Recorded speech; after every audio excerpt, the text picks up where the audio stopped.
नमस्कार, news line में आपका स्वागत है और मैं हूं आपके साथ विपनेश माथुर। आज हम बात करेंगे उस विषय की जो इस समय पूरे महाराष्ट्र और हरियाणा में चर्चा का विषय बना हुआ है। दोनों राज्यों की जनता के बीच ये चर्चा जोरों पर है कि बीजेपी सत्ता में आने जा रही है। बीजेपी ने भी ये मान लिया है कि उसे महाराष्ट्र और हरियाणा में उसका राज होने जा रहा है। लेकिन इससे ऊपर अब सवाल ये उठ रहा है कि महाराष्ट्र और हरियाणा में कौन बनेगा मुख्यमंत्री।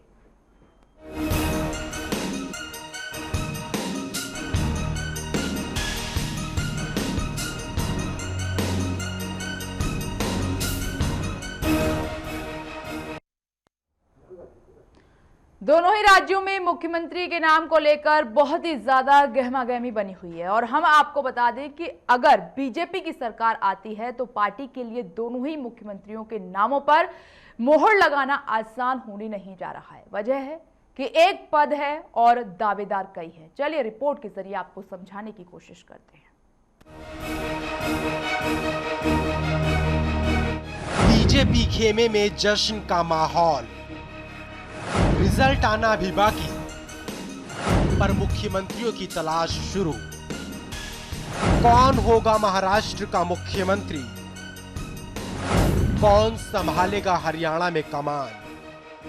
हालांकि अभी महाराष्ट्र और हरियाणा में हुए विधानसभा चुनावों का परिणाम आना अभी बाकी है, लेकिन बीजेपी खेमे में जश्न और खुशी का माहौल है। और आखिर ऐसा हो भी क्यों ना, प्रधानमंत्री नरेंद्र मोदी की मेहनत सर्वे में साफ साफ दिखाई पड़ रही है।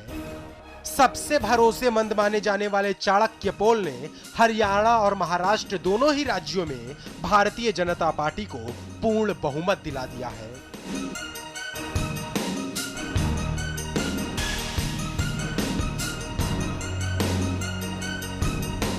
इसके अलावा बीजेपी ने अपनी तरफ से भी अलग से इन राज्यों में सर्वे कराए हैं और ये सर्वे यही बता रहे हैं कि महाराष्ट्र और हरियाणा में बीजेपी की सरकार बनने जा रही है। यही वजह है कि बीजेपी ने अभी से ही दोनों राज्यों में मुख्यमंत्री चुनने का अभियान तेज कर दिया है। हम आपको बता दें कि बीजेपी के लिए दोनों ही राज्यों में चीफ मिनिस्टर चुनना बिल्कुल भी आसान होने नहीं जा रहा।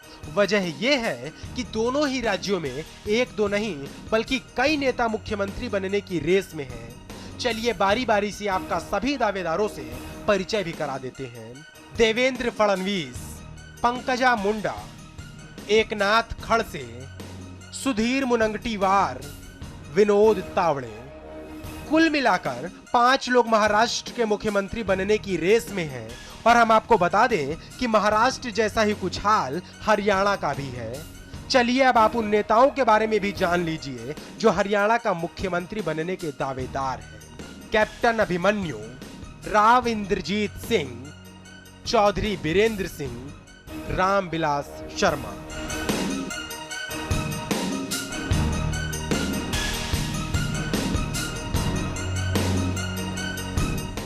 तो हरियाणा में भी बीजेपी के संभावित चीफ मिनिस्टर को लेकर वही हाल है जो महाराष्ट्र में है।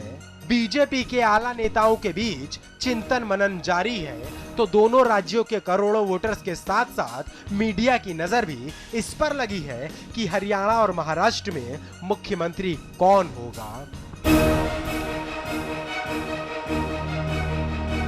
Manish Sharma, channel one news.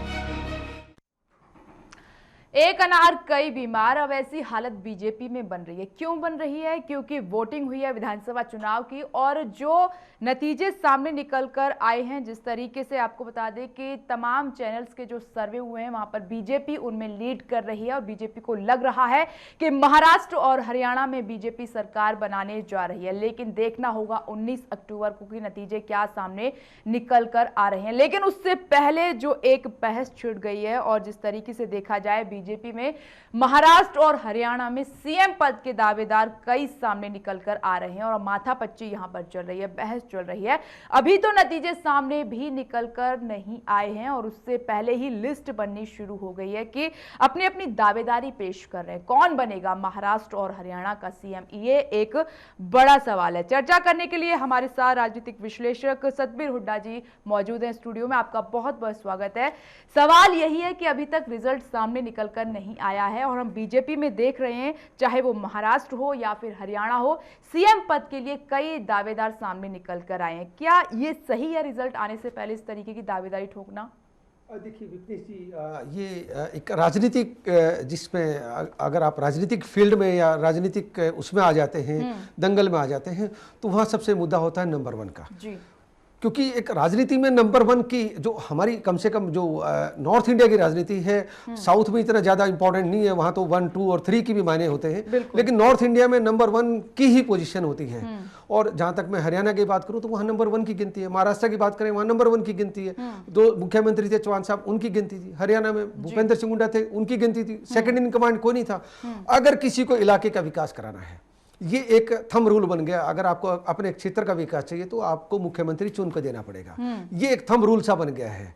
तो एक ये ऐसा ट्रेंड होता जा रहा है कि भाई अगर आपको प्रदेश में कहीं भी कुछ कराना है तो एक रीजन का मुख्यमंत्री बन जाता है, स्टेट का मुख्यमंत्री नहीं रह पाता है। ये वाली बात आती है। लेकिन सवाल यहाँ पर यह भी उठ रहा है कि अभी तो नतीजे सामने भी निकल कर नहीं आए, ऊपर नीचे कुछ भी हो सकता है। अभी जनता ने क्या फैसला सुनाया है वो ईवीएम में कैद है, 19 अक्टूबर को पता चलेगा। अगर बीजेपी में इस तरीके के हालात बनते हैं तो हो सकता है कि मुश्किल हो जाए, क्योंकि अगर नाराजगी का दौर चला तो अक्सर ये समस्याएं सामने निकल कर आती हैं कि अपने ही फिर परेशानी खड़ी कर देते हैं। देखिए विपनेश, इसके अंदर जो बीजेपी का जो सबसे बड़ा मुद्दा हुआ है, अब की बार बीजेपी का जो पहली बार हरियाणा में ये सर्वे के थ्रू अभी लगा है कि बीजेपी कहीं न कहीं सत्ता के नजदीक पहुंच सकती है, वो सिर्फ सर्वे के थ्रू है। अगर अदरवाइज जहां तक आप बात कर रहे थे कि जब तक इनकी टिकट डिस्ट्रीब्यूशन थी तब तक ये बहुत मुश्किल हालात में थे। देखिए इन्होंने करीबन 90 सीटें, इनकी 90 सीटों में से 40-45 सीटें ऐसी हैं जहां पे इनके कैंडिडेट्स विजिबल नहीं हैं। तो इन्होंने करीबन 40-45 सीटों पर तो इलेक्शन ही लड़ा है। और उनको अगर आप देखेंगे उसकी परसेंटेज निकालेंगे तो ये 45 में से 45 नहीं जीत के आ सकते। जो क्योंकि एक टिकट ठीक बांटी तो दूसरी पे गलत हो गया, तीसरी ठीक बांटी, चौथे वाला नाराज हो गया, हालात वैसे हो गए। और इनकी खुद के कैडर की सीटें, खुद जिनको भाजपाई लोग बोलते हैं, born and brought up in Bhajpa, trend by Bhajpa, trend by संघ, वो सिर्फ 22 लोग हैं आउट ऑफ 90। 22 लोग, देखिए कितनी कम परसेंटेज आती है, 17-18% जाती है। उसके बाद इन्होंने सारे के सारे जो लोग हैं कैंडिडेट्स हैं वो इंपोर्ट के through Congress, through INLD, through हज का लिए लास्ट मोमेंट तक झेलनी पड़ी है बीजेपी। हाँ बिल्कुल, इतना निराशा का माहौल हो गया, लोगों ने धरना दिया। कुछ कैंडिडेट्स ऐसे हैं जिन्होंने जंतर मंतर और रोहतक में जो इनका मेन बीजेपी का ऑफिस है उसके बाहर धरने पे बैठे। तो विपनेश जी देखिए, अब चलो एक हम सर्वे को कुछ हद तक सही मानते हैं कि चलो वो सत्ता के नजदीक पहुंच गए। तो जो सबसे बड़ा मुद्दा है जिसके लिए आप बहस कर रहे हैं हम कि मुख्यमंत्री कौन होगा, उसके अंदर देखिए आज एज ऑन डेट दो बीजेपी के अंदर से 2 फाड़ हो गई है, भाजपाई या गैर भाजपाई।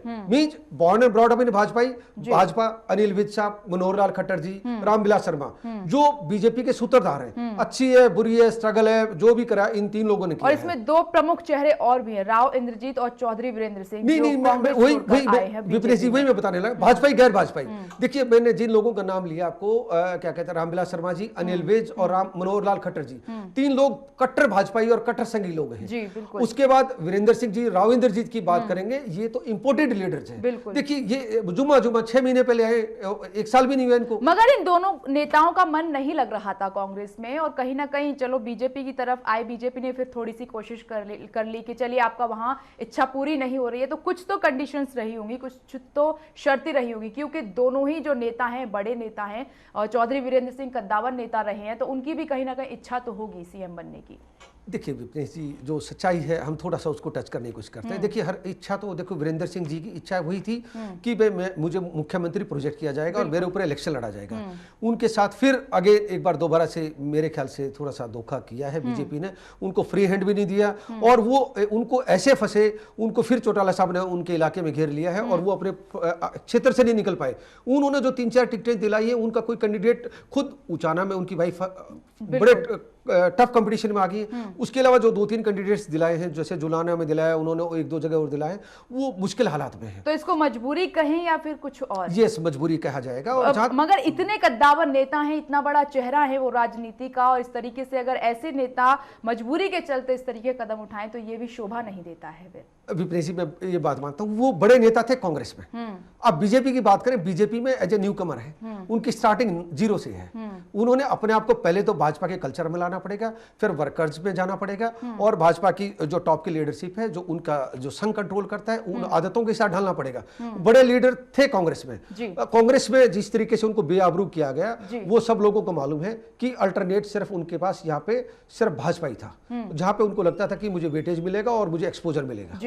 लेकिन जहां तक है, कुछ हद तक वो निराश हुए हैं। सतबीर हुड्डा जी, आपने ये जो स्थिति बनी है वो पहले भी देखी होगी कई राजनीतिक पार्टियों में कि एक अनार और कई बीमार, जो अब बीजेपी में बनती दिखाई दे रही है, तो क्या नतीजा निकला है इसका पहले और अब? देखिए विपणेश जी, एक भाजपा के लिए मेरे ख्याल से तो ये वन एंड लास्ट मौका है। इसके बाद पता नहीं फ्यूचर में क्या लिखा हुआ, लेकिन अब की बार बीजेपी कुछ हद तक ऐसा है कि जो एग्जिट पोल है उन्होंने दिखा दिया कि कहीं न कहीं वो उस मैजिक फिगर के आसपास है। लेकिन मुझे नहीं लग रहा कि जिस तरीके से भाजपा आपस में लड़ रहे हैं, एक भाजपा के अंदर देखिए सबसे बड़ा मुद्दा विपणेश जी मैं आपको बताता हूं, रामविलास शर्मा जी चाहते हैं दक्षिण हरियाणा की उनके पास चौधर हो, अनिल विज साहब चाहते हैं अंबाला से कि हमारे पास उत्तर भारत की, उत्तर हरियाणा की हमारे पास चौधर हो, उधर से कैप्टन अभिमन्यु जी जो सबसे बड़े दावेदार है। अगर बीजेपी और ये तो बीच में भी जहां खबर सामने निकल कर आई थी जब चुनाव प्रचार का दौर चल रहा था कि कैप्टन अभिमन्यु बन सकते हैं। हाँ बिल्कुल बिल्कुल। देखिए अगर विपणेश जी बीजेपी के अंदर देखिए जितने भी लोग आज के टाइम जो भी डोमिनेटिंग कास्ट है, belongs to dominated caste, Jat caste से आते हैं, जिसकी मेजोरिटी ऑफ द वोट्स है, और जहां पे एक जाट लॉबी को कंट्रोल करना और जाट लॉबी को वहां पे चीफ मिनिस्टर बना दिया, आपको एडवांटेज मिलेगा आपको उत्तर प्रदेश में, और नेबरिंग स्टेट्स के अंदर आपको एडवांटेज मिलेगा, राजस्थान को टच करेंगे आप, यूपी को टच करेंगे, वो इफेक्ट आपके पास आएगा। और हरियाणा में आपने एक जाट लीडर को खड़ा कर दिया जो आगे आपको 10-20 साल के लिए अश्योर्ड करता है कि उनका फ्यूचर है 20 साल का, जैसे कांग्रेस ने भूपेंद्र सिंह हुड्डा पे बैंक करके उसको खड़ा किया,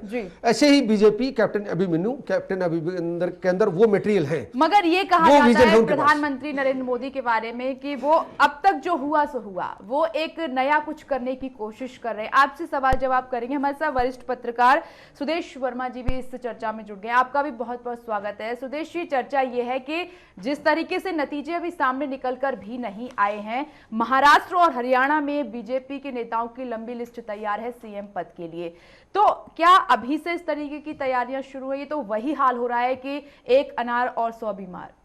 देखिए मैं आपको बताऊं कि जो लोग तैयारी कर रहे हैं वो बहुत बड़ी बेवकूफ़ी कर रहे हैं जी, क्योंकि उनके तैयारी करने से कुछ होना नहीं है। क्योंकि ये वोट जो मिला है, अगर आप एग्जिट पोल के नतीजे को मानिए तो ये वोट नरेंद्र मोदी को मिला है जी। नरेंद्र मोदी अपने गवर्नेंस एजेंडा में जिसको भी फिट पाएंगे एमएलएज में से वो नेता बनेगा। इस समय कोई अपने आप को प्रोजेक्ट करने की कोशिश करे या सोचे कि मीडिया में आ जाए, कोई भी आए, कुछ नहीं होने वाला है। और नरेंद्र मोदी का स्टाइल भी यही है, जो सबसे एफिशिएंट आदमी होगा, जो उन्हें लगेगा कि गवर्नेंस एजेंडा सेंटर से जो आता है उसको इम्प्लीमेंट कर सके, तो उसी पर उन्होंने वोट मांगा है। सबसे बड़ी, चूंकि बीजेपी थी लेकिन बीजेपी दिखी नहीं, दिखे कौन? नरेंद्र मोदी दिखे। हम लोग भी चर्चा करते थे प्रधानमंत्री इतनी रैलियां कर रहे हैं, इसका मतलब है कि नरेंद्र मोदी ने अपने आप को लगा दिया, अपनी बातों को स्टेक्स पर लगा दिया है, और उस एजेंडा को इम्प्लीमेंट करने के लिए उन्हें एक ऐसा साथी चाहिए मुख्यमंत्री जो चीजों को समझे। इसलिए कोई भी व्यक्ति अगर प्रोजेक्ट करता है अपने आप को, क्योंकि दावेदारी तो किसी की नहीं बनती, बिल्कुल, क्योंकि आप बहुत बड़े नेता थे लेकिन आपको नरेंद्र मोदी की जरूरत पड़ी, किसी की दावेदारी नहीं है, ये हुड्डा साहब भी मानेंगे। तो अब इशू ये है, तो इशू ये है कि मुख्यमंत्री कौन बने, सबको इंतजार करना चाहिए, बोलने से कोई फायदा नहीं, क्योंकि नरेंद्र मोदी के दिमाग में ऑलरेडी किसी का नाम चल रहा होगा, प्रोजेक्ट करने से कोई फायदा नहीं है।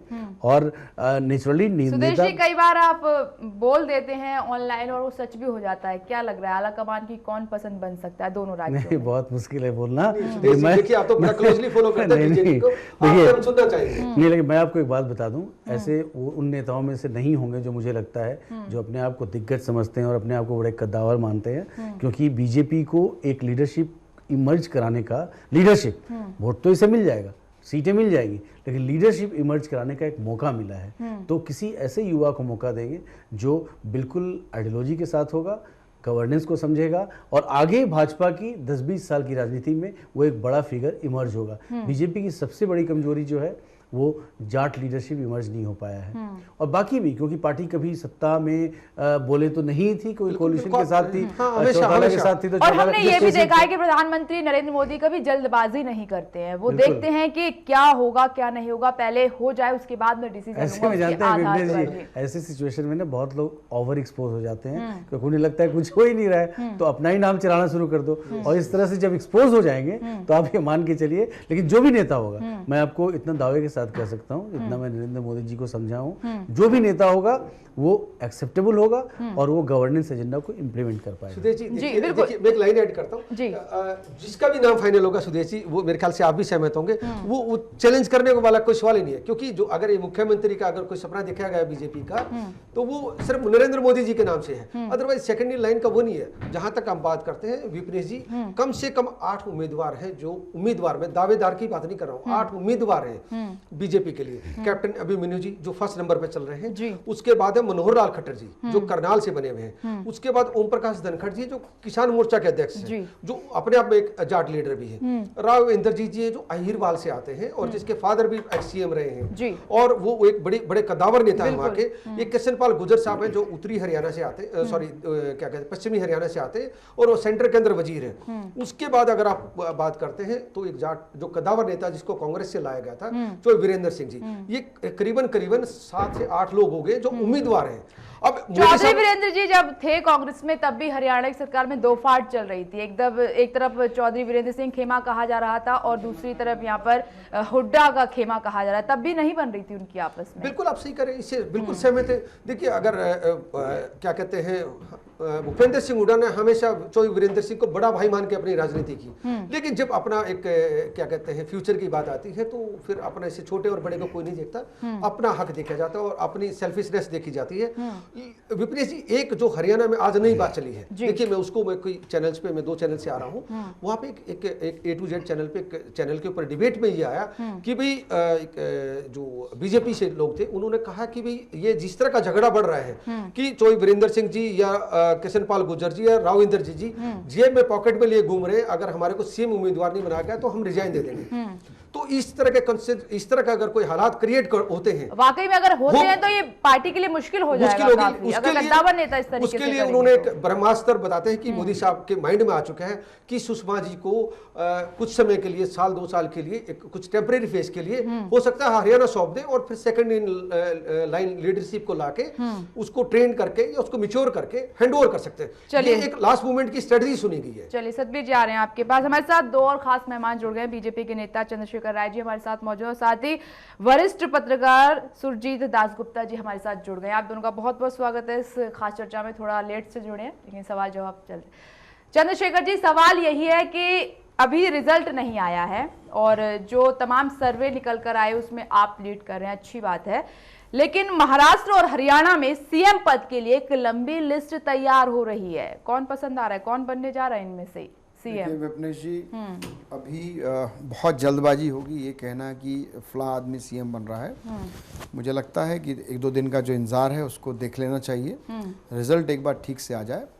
और विधानसभा में जिस तरह से सदस्यता, जितने विधानसभा में हमारे मेंबर आते हैं, जो पार्लियामेंट्री बोर्ड तय करेगा उसके हिसाब से निर्णय होगा। अभी हम किसी चर्चा करना मुझे लगता है बहुत बेमानी होगा, स्पेशली बीजेपी की भी किसी व्यक्ति के लिए। जैसे हुड्डा साहब ने बहुत सारे नाम लिए, ऐसे में हमारे पास कैंडिडेट की कोई कमी नहीं है, ना महाराष्ट्र में कमी है ना हरियाणा में कमी है, लेकिन निर्णय जिस तरह से पार्टी का लेने का काम है वो उस तरह से निर्णय लिया जाएगा। अभी ये स्थिति नहीं कि हम किसी का नाम ले सकें। नहीं, आपने कहा कि कैंडिडेट की कमी नहीं है, यही तो आपके लिए शायद परेशानी का सबब है। कोई परेशानी नहीं है, क्योंकि ये भी कहा जा रहा था विपक्षियों की ओर से कि लिस्ट बहुत ज्यादा लंबी हो रही है और इसीलिए हो सकता है कि माथापच्ची हो, नाराजगी का दौर चले और इसीलिए ये आप सीएम पद का विपक्ष के पास तो कुछ है नहीं कहने के लिए।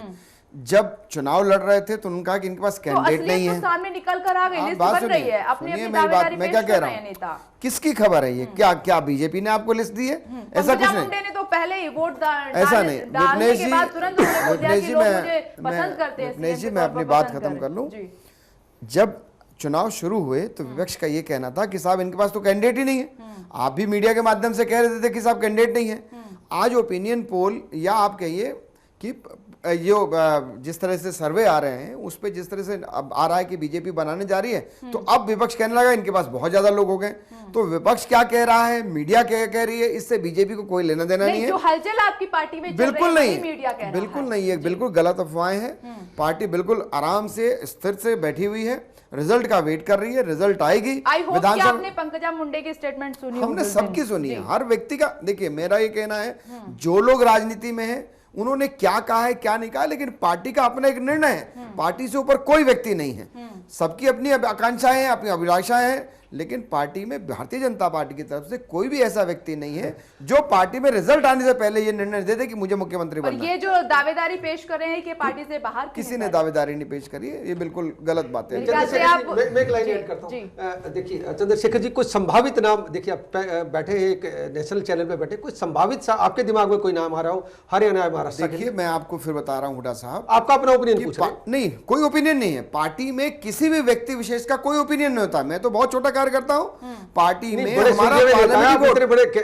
कद के नेता है। नहीं, पार्टी में पार्लियामेंट्री बोर्ड बनाया गया है जो निर्णय लेता है। यही तो एक लोकतांत्रिक तरीका है कि अगर पार्टी में कोई व्यक्ति विशेष के अंदर इतनी ताकत नहीं है कि किसी व्यक्ति को कोई डिक्लेयर कर, ये होता है कांग्रेस के अंदर, ये होता है बीएसपी के अंदर, ये होता है सपा के अंदर, आपकी पर्सनल चॉइस नहीं, ऐसा कोई चॉइस नहीं। हमारे यहाँ तो जो पार्टी का व्यक्ति होगा, जो पार्लियामेंट्री बोर्ड तय करेगा, वो हमारे निर्णय। चलिए देखते हैं आलाकमान की पसंद कौन बनता है। सुरजीत दास गुप्ता जी, क्या लग रहा है आपको, महाराष्ट्र और हरियाणा का सीएम कौन बनने जा रहा है? क्योंकि अपनी अपनी दावेदारी तमाम नेता बीजेपी के पेश कर रहे हैं।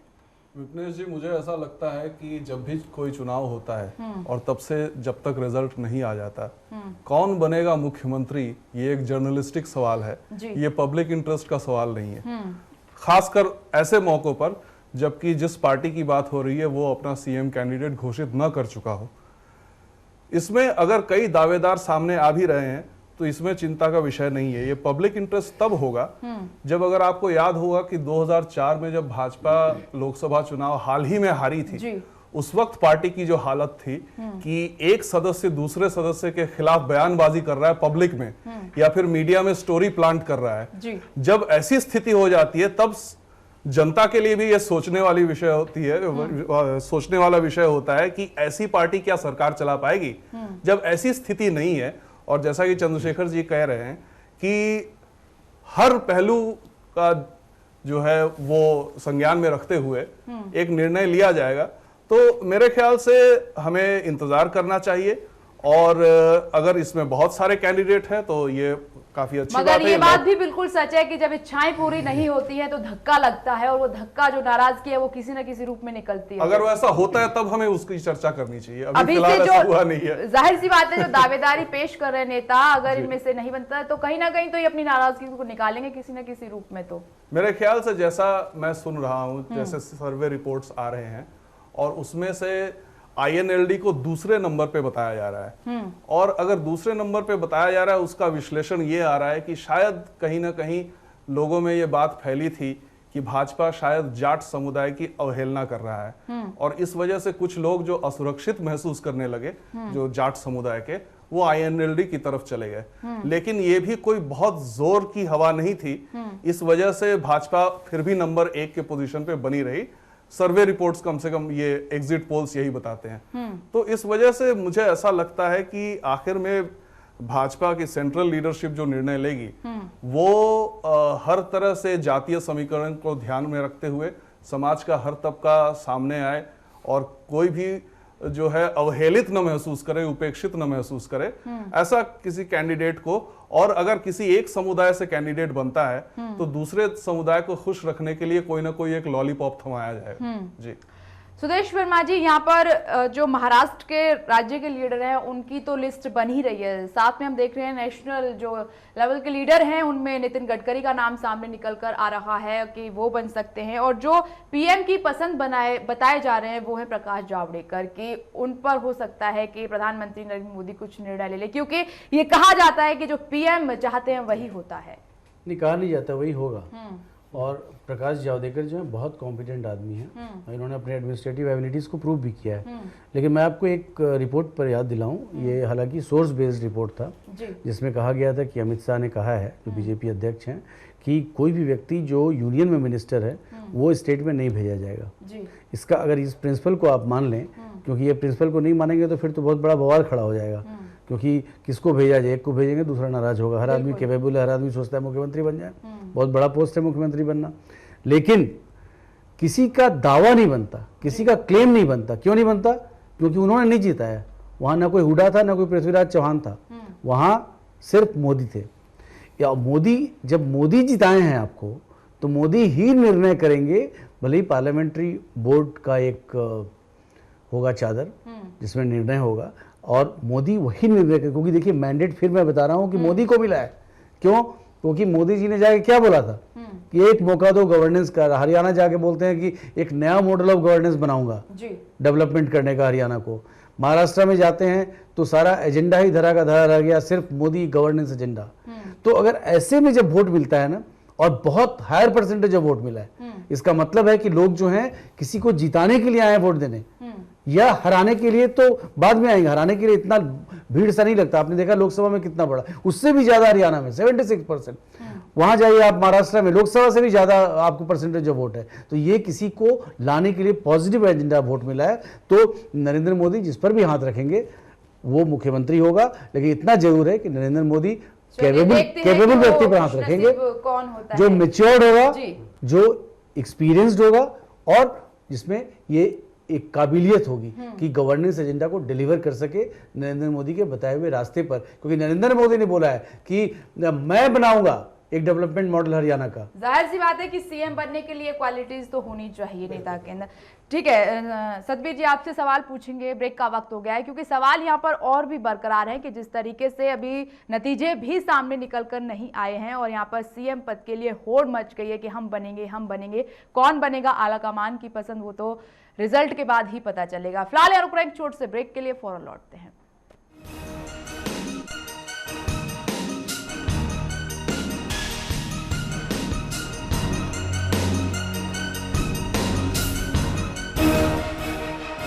तो कौन होगा मुख्यमंत्री महाराष्ट्र और हरियाणा का, ये अभी तय नहीं है। तय तो तभी होगा जो जनता ने फैसला किया है, जब वो सामने निकलकर आ जाएगा कि जनता ने अपनी पसंद किसे बनाया। भले ही अपनी दावेदारी तमाम पार्टियां, तमाम नेता पेश कर रहे हैं, देखते हैं क्या होता है क्या नहीं होता है।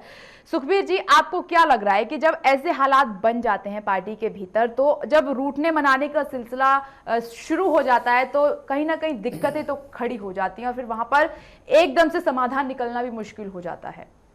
बिल्कुल मैं आपकी इस बात से सहमत हूँ कि जहाँ पे भी थोड़ी सी भी जहाँ पे नाराजगी हो जाती है, चाहे वो किसी टिकट डिस्ट्रीब्यूशन में जैसे लेके हुआ, उसको किसी तरीके से बैलेंस किया गया। लास्ट मोमेंट पे बीजेपी ने हरियाणा के अंदर एक टिकट लास्ट मोमेंट के अंदर 2 घंटे पहले किसी को दी, और कोई 1 दिन पहले कैंडिडेट भी चेंज किया। देखिए कुछ बदलाव हुए, वो सेंटर के दखल के बाद हुए। तो जो भी हुआ स्टेट लीडरशिप के हाथ में कुछ नहीं है। मैं सुदेश जी की बात से सहमत हूँ कि कंप्लीटली जो था मोदी साहब का करंट था, वहाँ पे मोदी साहब का इफेक्ट था। देखिए अब जो हरियाणा के अंदर एक बड़ा एक दमन चल रहा है कि मनोहर लाल खट्टर साहब होंगे या अनिल विज साहब होंगे या कैप्टन अभिमन्यु जी, सिर्फ 3 ही नाम चल रहे हैं। तीनों की मैं आपको एक खासियत बताता हूँ आपको। मनोहर लाल खट्टर साहब ने और मोदी साहब ने इकट्ठे, मतलब एक उम्र के इकट्ठा राजनीतिक जीवन से उन्होंने अपना पॉलिटिकल कैरियर रहा है। दोनों जनसंघ से आते हैं, आरएसएस की पृष्ठभूमि से आते हैं, और उसके बाद बीजेपी में एंट्री होती है। वो भी अनमैरिड है, वो भी अनमैरिड है, सेम एज है। उसके बाद मोदी साहब के अगर कोई विश्वस्त साथी हैं हरियाणा में, जिसके साइकिल और स्कूटर पे और इवन रोडवेज की बसों में खट्टर साहब और मोदी साहब सफर करते थे, ये दोस्ताना है। हरियाणा में अगर उन्होंने कदम रखा है तो मनोहर लाल खट्टर जी की सबसे पहली रैली उन्होंने की। उनको इलेक्शन लड़ाने वाले मोदी साहब, नहीं तो खट्टर साहब ने अभी तक कोई इलेक्शन नहीं लड़ा। जब चाहते जब से लड़ सकते थे, संगठन मंत्री है, ये उनकी स्ट्रेंथ है। नॉन करप्ट है, कोई एलिगेशन नहीं, कोई फैमिली नहीं, बिल्कुल मोदी साहब का इफेक्ट है। दूसरा ले लीजिए आप अनिल विज साहब, जो अंबाला से आते हैं, हमेशा जीतते रहते हैं, और बीजेपी का डॉक्टर मंगल सेन के बाद अगर कोई लीडर आया तो स्ट्रगल करने वाले, रोड्स के ऊपर अगर बीजेपी के लिए किसी ने संघर्ष किया या बीजेपी की कोई पहचान बना के रखी, बीजेपी की 4 सीटें आई, कोई नहीं जानता, सिर्फ अनिल विज को जानते हैं। वो एक संघर्षशील नेता है जो उन्होंने बीजेपी का झंडा उठा के रखा। उसके बाद आते हैं कैप्टन अभिमन्यु जी। अगर जाट, क्योंकि डोमिनेटिंग स्टेट है, यहाँ पे एक पढ़े लिखे जाट को अगर बीजेपी ने उठाया तो वो कैप्टन अभिमन्यु जी थे। उनको जनरल सेक्रेटरी के लेवल तक लेके जगह, नेशनल स्पोक्समैन बनाया गया उनको, बहुत टाइम तक स्पोक्समैन रहे, और वो राइट हैंड रहे नितिन गडकरी साहब के। उसके बाद राजनाथ जी आए, उनके साथ भी रहे वो। अब अमित शाह की टीम के बाद उनको भेज दिया गया स्पेशली हरियाणा मिशन के लिए कि हम आपको प्रोजेक्ट कर रहे हैं, आप जाट लीडर होंगे और आपकी वजह से हम हरियाणा एज वेल एज थोड़ा बहुत वेस्टर्न यूपी में और इधर उधर आपका माइलेज लेंगे हम। तो इसलिए अभिमन्यु साहब एक बिल्कुल स्टफ है, उसके अंदर वो पोटेंशियल है, वो उन्होंने अपनी काबिलियत है उन्होंने दिखा दी है।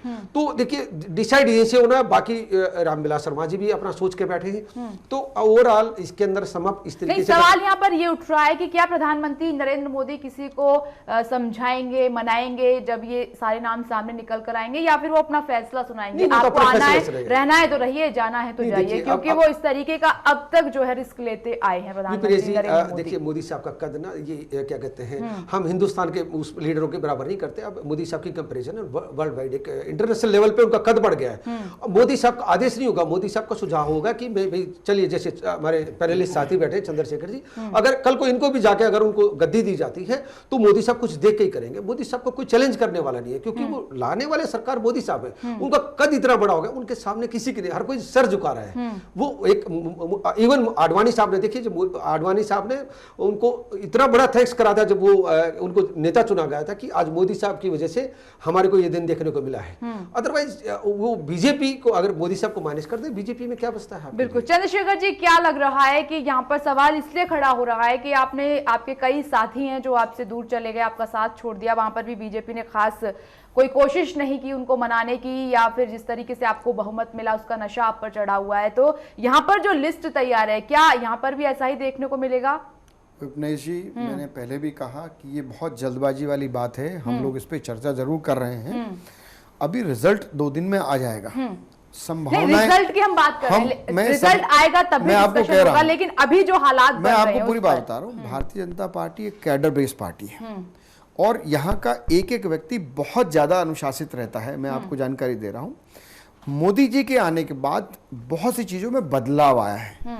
लोग काम करना चाहते हैं, रिजल्ट ओरिएंटेड काम करना चाहते हैं। दूसरी चीज आप एक समझिए कि यहाँ अब जो राजस्थान, ये हरियाणा हो या महाराष्ट्र हो, आप व्यक्ति विशेष का नाम लेकर के चलने वाला नहीं है, क्योंकि ये अब एक सिस्टम ने काम करना है। गुड गवर्नेंस की बात हो रही है। बार बार मोदी जी कह रहे हैं कि आप पार्टी में पूरा बहुमत दीजिए, मैं केंद्र और दोनों राज्यों को मिला करके चीजें बनाना चाहता हूं। तो ये कोई कह दे, जैसे सुदेश जी ने एक बात कही कि आज कोई ये कहे कि साहब ये मेरी वजह से हुआ, वो मेरी वाला काम नहीं है। ये पार्टी ओवरऑल पूरी सब लोगों ने ताकत लगाई। पार्टी में किसी के नाम पर चर्चा चल रही है? बिल्कुल नहीं, आप रही होगी, बिल्कुल नहीं, क्योंकि आप चीज को समझने की कोशिश करिए। आप बार बार मुंह में उंगली डाल के उस बात को बुलवाना चाहते हैं। मैं आपको जानकारी दे रहा हूं, पहले पार्टी ये देखना चाह रही है, अभी रिजल्ट नहीं आया, अभी हम संभावना पे विचार कर रहे हैं। चल तो रही होगी चर्चा, लेकिन आप बताना नहीं चाहते हैं। नहीं, इसमें बताने वाली बात नहीं। देखिए क्या होता है कि बहुमत किस तरह से आ रहा है, आप थोड़ा समझने की कोशिश करिए। क्या हम एब्सोल्यूट मेजॉरिटी के संग आ रहे हैं? हम बहुमत केवल नेक पे जाके लेके आ रहे हैं? क्या हमको किसी की जरूरत है, किसी को जोड़ने की जरूरत है? क्योंकि बहुत सारी संभावनाएं उस समय बनती हैं, उसको बनने के बाद सब चीज रखी जाती है कि साहब ये समीकरण बन के आया है, इन लोगों का साथ लेने की जरूरत है, इनके साथ लेने की जरूरत नहीं है। हम बहुत किस जगह पे बैठे, क्योंकि हमको ब्लैकमेल कर पाएगा कि नहीं कर पाएगा, इन सब परिस्थितियों को देखते हुए जो हालात उस वक्त होंगे वो निर्णय लिए जाएगा। मगर इन नेताओं का आप क्या करेंगे जिनको बिल्कुल भी सब्र नहीं है? बिल्कुल नहीं, ऐसा कोई नेता नहीं है भारतीय जनता पार्टी के अंदर। देखिए मीडिया और कार्यकर्ता, कुछ कार्यकर्ता ऐसे लोग होते हैं, देवेंद्र जी हैं, देवेंद्र फडणवीस जी है, पंकजा मुंडे हैं, एकनाथ खड़से हैं, सुधीर जी है, विनोद तावड़े, ये नाम ऐसे। अब आप मेरी बात समझिए, आप इतनी देर से आप मेरे से बात कर रही हैं, बात करते करते मैं मान लीजिए आप मेरे से कुछ ऐसी बुलवा देते हैं तो एक चर्चे में आ जाएगा। जो कार्यकर्ता होता है किसी भी नेता के साथ में जुड़ा हुआ, वो चाहता है कि मेरा नेता जल्दी से जल्दी खड़ा हो और मैं मुख्यमंत्री के रूप में देखूं, तो कहीं ना कहीं वो भीड़ भी उस तरह का उल्लास में रहती है। मैं बार बार इस बात को कह रहा हूं, आप थोड़ा सा इंतजार करिए, 2 दिन की बात है, 2 दिन के बाद रिजल्ट आएगा तो आपको खुद दिखाई देगा। अगर मान लीजिए हम एब्सोल्यूट मेजॉरिटी में जैसे आ रहे हैं, एब्सोल्यूट मेजॉरिटी में आने के बाद जो पार्लियामेंट्री बोर्ड तय करेगा वो होगा। लेकिन अगर कहीं मान लीजिए 1-2 सीट का कहीं इधर उधर होता है तो परिस्थितियां बदली रहती हैं। उस हिसाब से अभी हम नाम ले लें किसी चीज का, किसी का भी नाम लेकर के तो गलत बात हो जाएगी ना। अगर मान लीजिए जैसे हुड्डा साहब 3 आदमियों का नाम ले रहे हैं, मैं उसमें से एक भी नाम लेता हूं तो क्या ये नहीं माना जाएगा कि कि वो दो लोगों को तकलीफ देने वाली बात ही है। जब पार्लियामेंट्री बोर्ड ने तय करना है, नहीं, विधानसभा आज के आप मेंबर ने ये तय करना है। सफाई दे रहे हैं या फिर जिस तरीके से बता रहे हैं, लेकिन जब आम चुनाव हुए थे तब भी आपने कांग्रेस पर यही सवाल उठाए थे कि आप नहीं, पीएम पद का आप दावेदार ही क्यों बताइए, नहीं? मैं आपसे एक तब बात- आपने कहा कि चेहरा नहीं है, कोई आगे मैं नहीं आपसे कर एक पाएंगे, हार बात जाएगी मैं आपसे कांग्रेस। एक तो बात आपने भी पूछना तमाम चाह रहा तरह के हूँ मैं सवाल आपसे उठाए एक बात थे। पूछना चाह रहा जी, हूँ कि जिस दिन विधानसभा के चुनाव डिक्लेयर हुए, कांग्रेस ने कहा हमारा तो ये मुख्यमंत्री है और ये मुख्यमंत्री है। दुनिया छाती पीटती रह गई कि नहीं साहब होना चाहिए भारतीय जनता पार्टी। तक मोदी जी ने एक बात कही कि हम गुड गवर्नेंस लेके आना चाहते हैं। सुदेश जी ने इस चैनल के माध्यम से कई बार कहा है कि यहाँ व्यक्ति जरूरी नहीं है कि कौन बन रहा है, यहाँ वो जरूरी है कि हम क्या करने जा रहे हैं, किसकी नीतियां फॉलो करने जा रहे हैं। जब सिस्टम काम करना है तो कोई भी व्यक्ति जो उसके काबिल है वो बन जाएगा, इसमें कोई दिक्कत वाली बात ही नहीं है। ठीक है, आ रहे हैं आपके पास सुदेश जी। सुरजीत दास गुप्ता जी, आप इत्तेफाक रखते हैं इनकी बातों से चंद्रशेखर जी की? मैंने जैसा कि ऑब्जर्व किया है, जब भी निर्णय लेती है पार्लियामेंट्री बोर्ड और 3:30 बजे करीब सारे ओबी वैन पहुंच जाते हैं बीजेपी ऑफिस में ये जानने के लिए कि कौन बनेगा मुख्यमंत्री या जो भी निर्णय लेना होता है जी, वो जो एक प्रक्रिया होती है उससे पहले पर्दे के पीछे एक प्रक्रिया हो चुकी होती है। वो है कि राज्य के जितने भी प्रतिनिधित्व करने वाले हैं उनके साथ एक मीटिंग हो चुकी होती है और उस मीटिंग में जब सेंट्रल लीडरशिप अपनी राय बताती है कि हम इनको इस वजह से आगे करना चाहते हैं, तो बाकी जो असंतुष्ट होते हैं वो भी कहते हैं, वो अपनी बात रखते हैं और हर चीज का तालमेल करने के बाद तब जाकर पार्लियामेंट्री बोर्ड एक निर्णय पे पहुंचता है और वो प्रेस कॉन्फ्रेंस में बताया जाता है। इस वजह से मुझे लगता नहीं है कि कोई भी अगर अपनी दावेदारी मीडिया के जरिए अगर बहुत जोर से भी रखे तो उसका कोई खास असर होने वाला है। मैं इतना जरूर मानता हूं कि चूंकि एक हकीकत है कास्ट सिस्टम जो है हमारे देश का, तो इस वजह से हर किसी को प्रोपोर्शनेटली कुछ ना कुछ मिलेगा, लेकिन कुछ चीजें जो मैं ये समझता हूं कि नहीं मिलेगा वो है कि जैसे भाई भतीजावाद हो जी, या फिर वंशवाद हो कि कोई किसी परिवार से आता है इस वजह से वो सोचता है कि मेरी दावेदारी बनती है, तो मुझे ये लगता है कि ये नहीं होने वाला है। एक बात कहना चाहूंगा जी, कि भारतीय जनता पार्टी में ऐसा कोई नेता नहीं है जो आज के संदर्भ में किसी को ब्लैकमेल कर सके या दबा सके या कोई पार्टी से ऊपर जाने की बात कर सके। तो ये बार बार आप बातें कह रहे हैं कि किसी ने कहा है हरियाणा में आपने चौधरी वीरेंद्र सिंह को शामिल किया है जो वहां पर यही बात करते हैं, कांग्रेस से उनसे नहीं बनी, उनकी वो भी सीएम बनना उनकी इच्छा थी, तो आपको क्या लग रहा है कि वो यहाँ पर मैंने मान तो जाएंगे? आपके सवाल से पहले जवाब दिया। और एक आपने राव इंद्रजीत को भी शामिल किया है, इस बार आपने हरियाणा में टिकट ही उनको दिया है जो हार से आपको तो आप भूल ही गए। नहीं नहीं, गलत आप कह रहे हैं। मैंने आपसे क्या कहा कि भारतीय जनता पार्टी के न तो कार्यकर्ताओं की ऐसी शैली है कि कोई बागी होगा या बगावत करेगा या धमकाएगा, और अगर ऐसा कुछ होता है तो पार्टी लेकर आए हैं नहीं, तो ऐसा क्या दिक्कत है? अभी ऐसा वो अपनी इच्छा जाहिर करते हैं सीएम पद के लिए, तो क्या करेंगे? निकाल देंगे क्या बाहर? इच्छा तो सभी लोग जाहिर करेंगे, लेकिन पार्लियामेंट्री बोर्ड क्या तय करता है, पार्टी क्या तय करती है, वो निर्णय है ना। कोई पार्टी से ऊपर कोई नहीं है, चाहे राव वीरेंद्र सिंह हो, चाहे जिसकी आप बात कर रहे हैं राव इंद्रजीत सिंह के, पार्टी से ऊपर कोई नहीं है। मैंने आपको बार बार कहा कि पार्टी काडर बेस्ड पार्टी है। आप ये बताइए कि क्या आपने 6 महीने पहले या साल भर पहले सुना था कि मोदी जी प्रधानमंत्री बनने जा रहे हैं? पार्टी ने निर्णय लिया, उनको पेश किया और लेके लगाया गया। आपके पास कोई चेहरा नहीं था, ऐसा कैसे हो सकता है? चेहरा नहीं था? आपके पास कोई चेहरा नहीं गलत था। बात है। पार्टी निर्णय लेती है, जी जी, जिसको ठीक पेश है किया जाता है वो चंद्रशेखर जी, चेहरा। आप एक चेहरा बता दीजिए जिसके दम पर आप जीत सकते थे लोकसभा चुनाव। नहीं, ये गलत बात जी। है।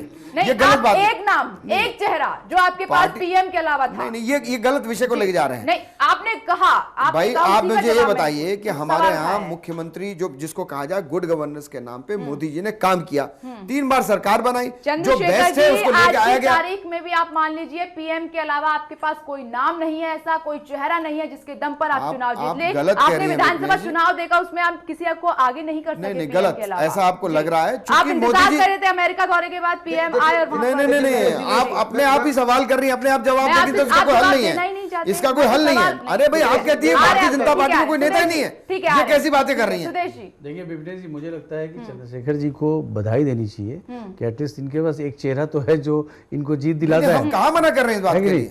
क्योंकि इसमें कोई बुराई नहीं है। और मैं आपको बताऊं, देखिए एनालिसिस करने का तरीका क्या है। अगर आप हरियाणा में जाएंगे, जो हुड्डा जी भी मेरे साथ एग्री करेंगे, हरियाणा एक्सपर्ट है ये, आप ये बताइए कि आपको ये देखना होगा बीजेपी को कि जाट के साथ जाएंगे, नॉन जाट के साथ जाएंगे। ये बहुत बड़ा इशू है। बीजेपी ने 27 जाट कैंडिडेट को टिकट दिया है, तीसरा क्राइटेरिया क्या हो सकता है दोनों को छोड़ के, क्योंकि आपने गुड गवर्नेंस के नाम पर वोट मांगा है तो जाति तोड़कर लोग आए हैं वोट देने। 76% वोटिंग हुई है और मोस्ट लाइकली ये फेवर करेगा नरेंद्र मोदी और उनके कैंपेन को। तो कास्ट जब तोड़ के आए हैं तो कास्ट फैक्टर नहीं होना चाहिए, फैक्टर होना चाहिए वो व्यक्ति।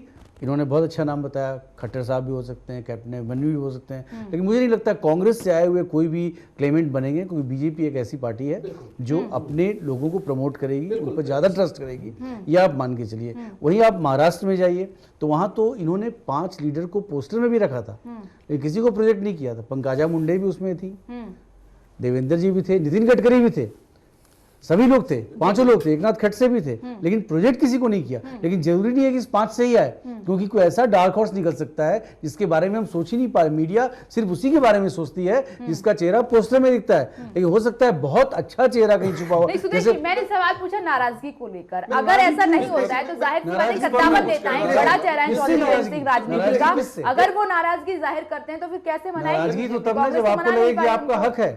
आपका हक कैसे आप स्टैब्लिश करें? हक है ही नहीं, आप तो जीत रहे हैं। आपने देखा होगा चौधरी बीरेंद्र सिंह ने बगावत कर दी थी और उसके बाद ही वो आए। देखिए इस बात को आगे बढ़ाता हूँ सुदेश जी, 1 सेकंड के लिए मुझे माफ करना।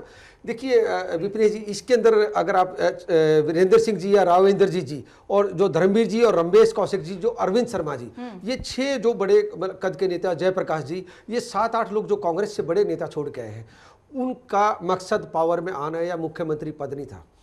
उनका पर्सनल अटैक भूपेंद्र सिंह हुड्डा के ऊपर था। उनका एक एलिगेशन था कि कांग्रेस भूपेंद्र सिंह हुड्डा ने खुद भूपेंद्र सिंह हुड्डा प्राइवेट लिमिटेड और बेटे के नाम से बना दी है। उनका सरेआम एलिगेशन था भूपेंद्र सिंह हुड्डा ने पूरे पार्लियामेंट के अंदर इस तरीके से इलेक्शन लड़वाया कि मेरा बेटा जीत जाए, बाकी सब हार जाए, मुझे परवाह नहीं है। इन लोगों का अभी भी मैं ऑन द रिकॉर्ड इस आपके चैनल के माध्यम से, नेशनल चैनल के माध्यम से कह रहा हूँ कि इन लीडर को अगर आप पूछेंगे डिबेट के अंदर, कोई भी ये नहीं कहेगा हमारा मुख्यमंत्री का कोई एजेंडा था या हमारी कोई एग्रीमेंट हुआ था या हमारे को कमिटमेंट थी।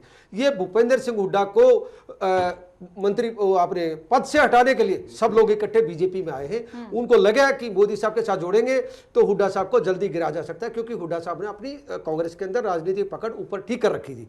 वो एजेंडा था इनका, वो हिडन एजेंडा। सीट बचा लिए, कम बात है। हाँ, वही मैं बता रहा हूँ। बिल्कुल। इस सिलसिले में मैं बात को आगे बढ़ाते हुए ये कहना चाहूंगा कि आज कांग्रेस बिखराव की स्थिति में है, इसलिए कांग्रेस के नेता जिस तरह से विद्रोह करने की स्थिति में हैं, वो सोचते हैं कि विद्रोह वो कर सकते हैं, वो आज भाजपा में नहीं कर सकते। तो जो किसी का भी चरित्र कैसा भी रहा हो कांग्रेस में रहते हुए, आज की स्थिति में, आज जिस हालत में भाजपा है, अगर कोई भाजपा में एंटर करता है किसी भी पार्टी से, तो यहां आकर विद्रोह करने की स्थिति में वो नहीं है। यहां क्योंकि एक इतना विशाल काय जो स्टेचर है वो मोदी जी को मिला हुआ है, उस सूरत में किसी में भी हिम्मत नहीं होगी विद्रोह करने की। या वैसे भी एंटी डिफेक्शन लॉ वगैरह तो जो है वो लागू होता ही है, लेकिन इसके अलावा भी उसकी नौबत ही नहीं आएगी, मैं ये समझता हूँ। और ये कहावत कही जाती है जिसकी लाठी उसी की भैंस, क्योंकि ये सवाल उठ भी रहे थे कि जाहिर सी बात है कि मैं आपसे सवाल करती हूँ, आम चुनाव की बात करूं या विधानसभा चुनाव की, क्या बीजेपी के पास प्रधानमंत्री नरेंद्र मोदी के अलावा कोई नाम, कोई ऐसा चेहरा था जिसके दम पर बीजेपी चुनाव जीत सकती थी?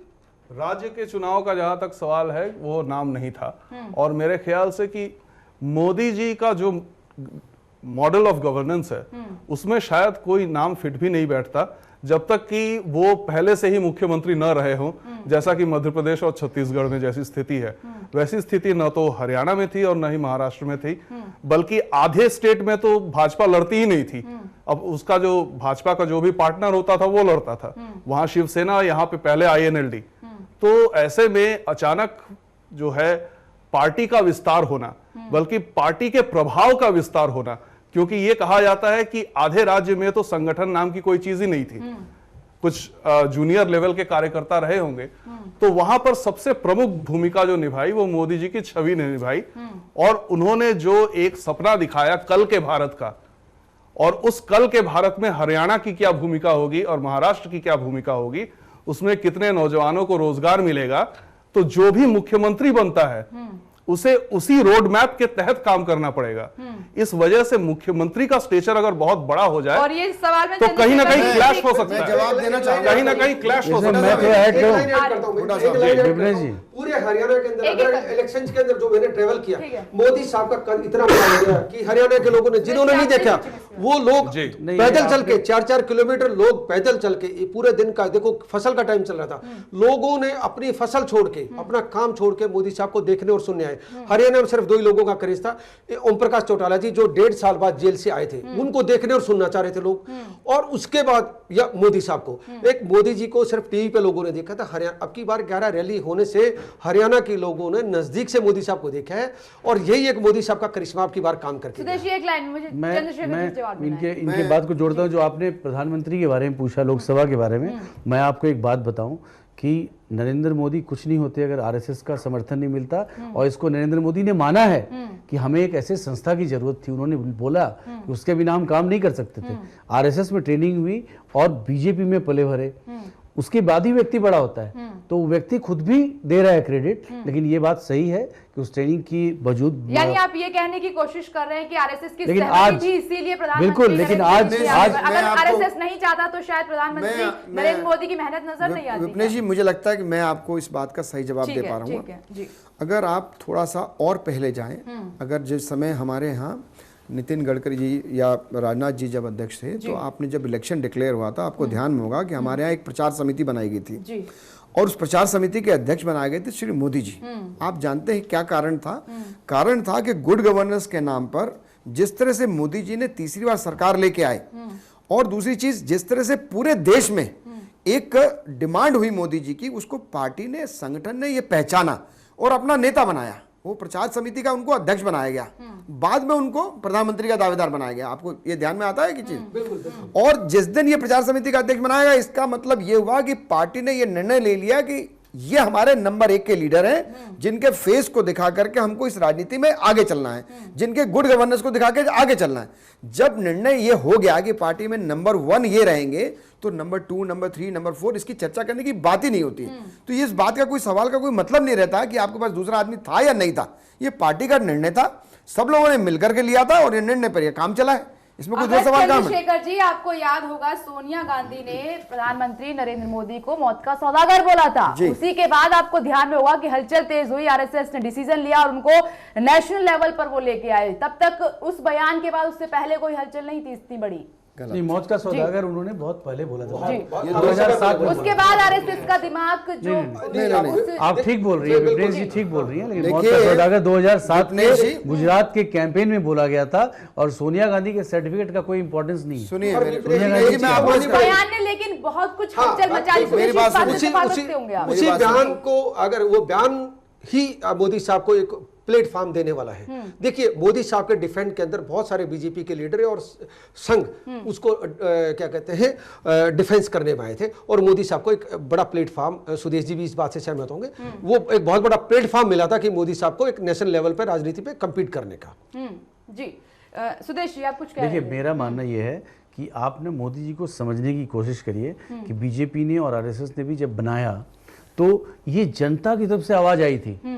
आपको भी पता होगा किस तरह से लोग बोल रहे थे। प्रधानमंत्री नरेंद्र मोदी नहीं, और जनता जनता के बोलने के बाद उनको प्रोजेक्ट किया बीजेपी ने। बीजेपी के पास शायद कोई ऑप्शन नहीं था, क्योंकि जनता ये चाहती थी। जब जनता मोदी जी के साथ खड़ी हो गई, जहां मोदी जी जा रहे हैं वहीं पर इतनी भीड़ आने लगी। कोई भी रैली में 1 लाख से कम भीड़ नहीं होती थी। आपको याद होगा हैदराबाद, जहां बीजेपी का वजूद नहीं है, वहां भी देखिए लोग खड़े होके आपको ग्राउंड के बाहर लोग देख रहे थे। तो वैसे व्यक्ति को तो प्रोजेक्ट करना बीजेपी की वाली बनता था। कि आपको क्या लग रहा है, क्या बीजेपी के पास प्रधानमंत्री नरेंद्र मोदी के अलावा अभी कोई इतना बड़ा फेस है जिसको जनता हाथों हाथ ले ले?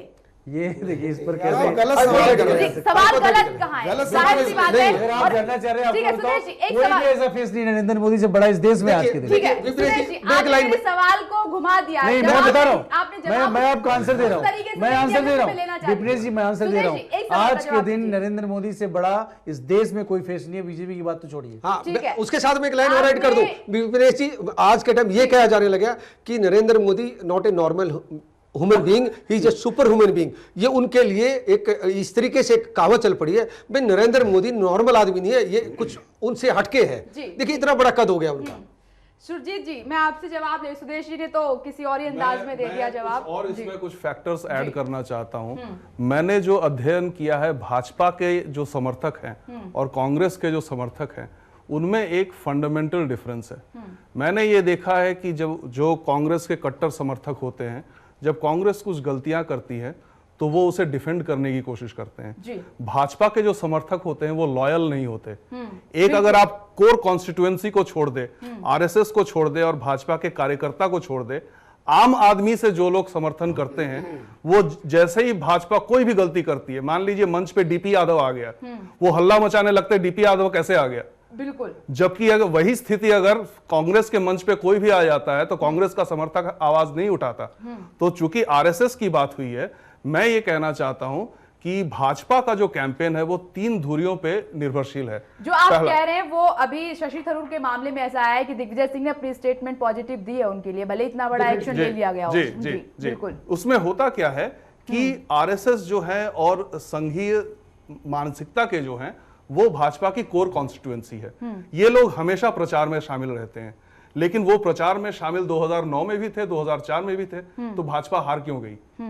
बात यह है कि मोदी का जो एक व्यक्तित्व था और उसमें जो एक उन्होंने प्रॉमिस दिखाया कि कल का भारत कैसा हो, उस प्रॉमिस के चलते लाखों करोड़ों की संख्या में युवा आके जुड़ गए। तो युवा आके जब जुड़ जाए तो उनके लिए जो है बाकी जैसा उन्होंने कहा कि सेकंड, थर्ड, फोर्थ रैंक पे कौन है, इसमें कोई दो राय नहीं है कि युवा हमारे देश में बहुत बड़ी भूमिका निभा रहे हैं और आगे भी निभाएंगे। सुरजीत जी, हमें निष्कर्ष पर पहुंचना है। सवाल ये है यहाँ पर कि इस बात से आप इत्तेफाक रखते हैं या नहीं कि पहले बीजेपी, जो आपने कहा भी कि बीजेपी में बहुत ज्यादा रूठने मनाने का, विरोध का सिलसिला चलता है, कि जब प्रधानमंत्री नरेंद्र मोदी का अनाउंसमेंट हुआ था पीएम पद के लिए, तब भी आपने देखा कि कितना रूठना मनाना चला।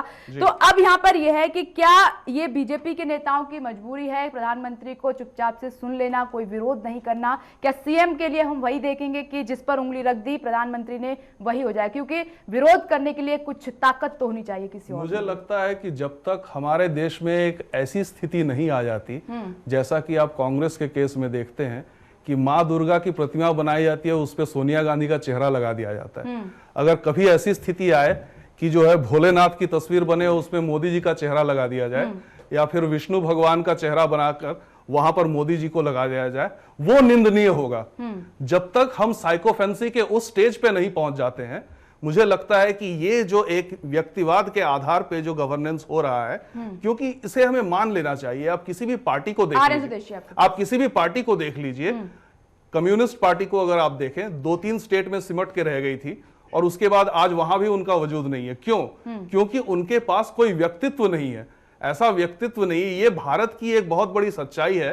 आप कितना बड़ा आंदोलन खड़ा कर दीजिए, कितनी बड़ी पार्टी बना दीजिए, उसका जब तक एक जाना माना चेहरा नहीं होगा, लोग चेहरे के साथ जुड़ते हैं। और आज भाजपा के लिए वो चेहरा जो है वो मोदी का चेहरा है। जी सुदेश जी, मैं एक सवाल पूछ लेती हूँ जो मैंने पूछा है। मैं एग्री नहीं करता। एक मिनट है, एक मिनट, क्योंकि प्रोग्राम को खत्म करना है। मेरा मानना है कोई व्यक्तिवाद नहीं है, नरेंद्र मोदी एजेंडा रिप्रेजेंट करते हैं और उन्होंने खुद भी बोला है इस बात को, खुद भी बोला है कि नरेंद्र मोदी इंपॉर्टेंट नहीं है, इंपॉर्टेंट आप हैं, आपके एस्पिरेशंस पर काम करना है। अगर ये कोई व्यक्ति बोल रहा है, बात कर रहे हैं कि जिस पर उंगली रख देंगे वही बनेगा, क्या नाराजगी कितने भी नाम सामने आ जाए, इससे कोई नाराजगी आप सोच रही हैं विपिन जी, कोई नाराजगी नहीं होगी, क्योंकि सबको मालूम है कि ये गवर्नेंस बीजेपी को बहुत मुश्किल से ये मौका मिला है। इस बार एनडीए का मौका बीजेपी ने गवा दिया, इन्हें वोट दिया गया था, मिडिल क्लास इनके साथ आया था, वापस चला गया। ये मौका अगर ये गवा देंगे तो बीजेपी फिर दोबारा कभी नहीं आएगी, और ये नरेंद्र मोदी को ही मालूम है। सुखबीर जी, आप मान रहे हैं कि नाम कितने भी आगे आ जाए, पीएम जिस पर उंगली रखेंगे वही सीएम बनेगा? देखिए, कम से कम मैं हरियाणा के केस में मैं आपको विपिनेश जी इतना मैं आपको ऑन द आपके चैनल के माध्यम से मैं कह रहा हूँ, जो कांग्रेस बैकग्राउंड के लोग हैं, जो कांग्रेस मानसिकता वाले हैं, कांग्रेस प्रवृत्ति वाले लोग हैं, वो जरूर कुछ न कुछ पर्दे के पीछे अपना गेम प्लान करेंगे।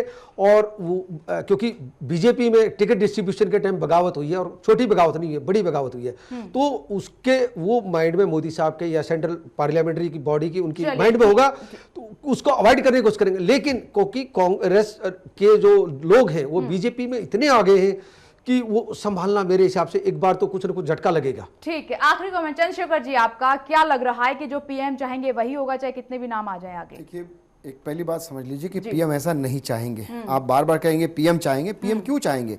सिस्टम बना हुआ है, पीएम ने जो भी काम कर रहे हैं वो सिस्टम के साथ में चल रहे हैं। सिस्टम ये कहता है कि जितने विधायक आएंगे पार्लियामेंट्री बॉडी उसको तय करेगा, तय नहीं करने के बाद जो निर्णय होगा वही मुख्यमंत्री होगा। तो इसलिए ये बार बार कहना कि प्रधानमंत्री चाहेंगे, ये गलत सवाल है। चलिए देखते हैं कि जब नतीजे सामने निकल कर आएंगे, अगर बीजेपी को मौका मिलता है तो सीएम कौन होगा दोनों राज्यों का, ये तो वक्त ही बताएगा। आप सभी का बहुत बहुत शुक्रिया चर्चा में शामिल होने के लिए, और इसी के साथ न्यूज़ लाइन में फिलहाल इतना ही। आप देखते रहिए चैनल 1 न्यूज़। नमस्कार।